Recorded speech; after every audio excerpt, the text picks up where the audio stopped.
up your future. Did you foreshadow that with fear as well? There was the American swimmer, his name completely escapes me now. He won 8 Olympic gold medals. Anybody remember his name? He won 8 gold medals, but on his final swim, his 8th swim, he jumped into the water. His goggles fogged up and filled with water. He still won the race. How did he do that? He'd actually foreshadowed it with the fear.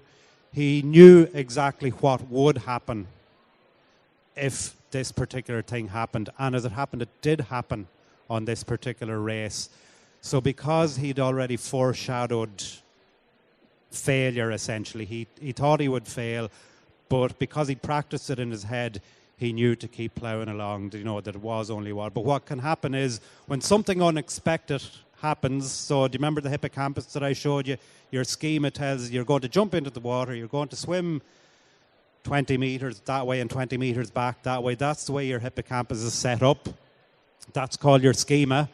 But the water filling the goggles, that's not in your schema. So the amygdala can shut the rest of the brain down and you stop. But because he'd foreshadowed it and he knew what was happening, he kept doing his